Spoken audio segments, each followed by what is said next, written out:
Hey there. Have you ever felt that sudden, profound quiet? Not just the absence of noise, but a silence so thick it feels like it's pressing in on your ears. Maybe you're out in the woods, or in an empty house late at night, and everything just stops. It's a little unnerving, right? Because we're so used to the world humming along. Now, imagine that silence wasn't just an absence of sound, but an absence of signal. A place where the modern world's constant chatter, radio, television, even the basic communication between a pilot and the ground, simply vanishes. A place that doesn't just feel silent, but is scientifically, inexplicably silent. That place exists, and it's not in some remote jungle. It's in the desert, just a few hundred miles south of the US border. Hey, welcome back. I'm Ibnul J. Farabi, and this is the Unexplained Archive.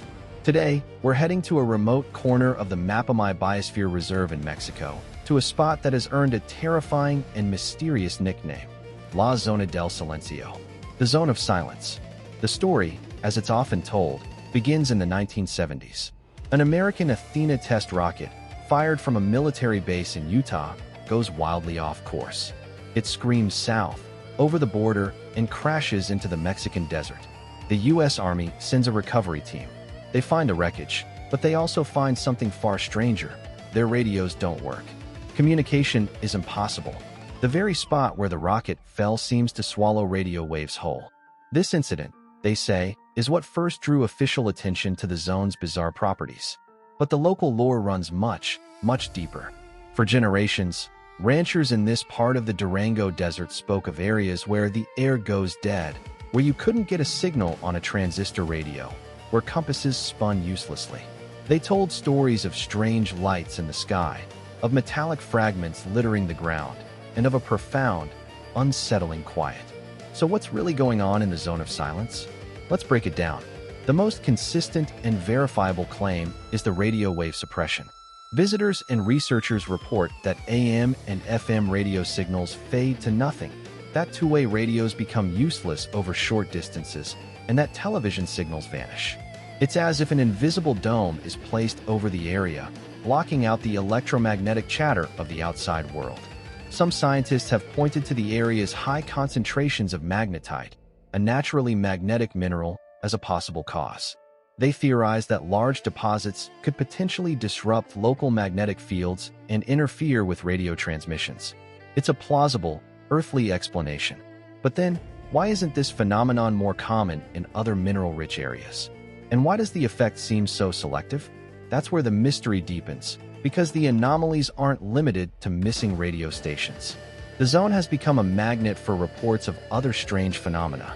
There are countless accounts of unusual aerial lights, not just shooting stars, but orbs that hover, change direction, and move with purpose. Then there's the flora and fauna. Biologists have documented several unique species in the reserve, including a bizarre purple cactus and a subspecies of desert tortoise found nowhere else on Earth. Proponents of the zone's mystery point to this as evidence of something extraordinary affecting the local ecosystem. But is it evidence of alien intervention, or simply the result of a uniquely isolated desert environment? The line between fascinating biology and paranormal evidence gets very blurry here. And of course, we have to talk about the visitors. Not just tourists, but the strange, tall, blonde-haired figures often described by locals. In the lore, they are called the Nordics, and they are said to appear out of nowhere, sometimes asking for water, sometimes just observing, before vanishing back into the arid landscape. They're described as peaceful, but intensely unsettling. Now, from a skeptical standpoint, these could be tales born from isolation and the power of suggestion. A foreign researcher or an offbeat tourist could easily be transformed into an otherworldly being under the hot desert sun and the weight of local legend. But when you hear these accounts, repeated independently over decades, it does make you wonder, what are people really seeing out there? Here's a personal reflection. As an engineer, my mind immediately goes to diagnostics, to solving the problem. You have an output, no signal, so you trace the circuit back, you look for the break. You test the components. The mineral deposits are a component. The unique geology is another. But listening to these stories, I'm struck by the human element, the storytelling. My family in Bangladesh has stories of jinn in the old forests, spirits that create disorientation. It's a different cultural framework, but the core experience is similar, a patch of land that doesn't follow the known rules, that seems to have a consciousness of its own. The Zone of Silence feels like one of those places where the map ends and the old stories begin, where science hasn't yet finished drawing its diagrams, so myth rushes in to fill the blank spaces. Perhaps the most compelling theory connects the zone to something much, much bigger. Look at a map. The Zone of Silence lies on the 27th parallel north. Now, trace that line across the globe. It passes through the Bermuda Triangle. It passes through the Himalayas and the pyramids of Giza. This has led to the planet's mysterious latitudes idea that certain lines of latitude are hotspots for strange energy or phenomena. It's a tantalizing pattern. But is it a true pattern, or are we, as humans desperate for order, connecting dots that shouldn't be connected?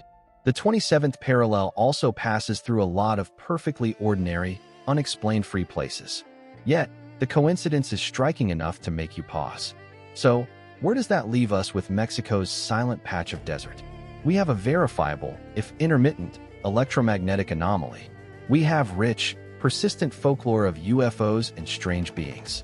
We have unique biology, and we have a location that fits into a wider, more mysterious geographical puzzle. The truth likely lies in a combination of these factors. A place of unusual mineralogy that disrupts signals, which spawned local legends, which attracted UFO enthusiasts and curious minds, whose own experiences and stories then fed back into the mythos, amplifying it with every retelling. The Zone of Silence may not be a portal for aliens, but it has certainly become a beacon for human curiosity.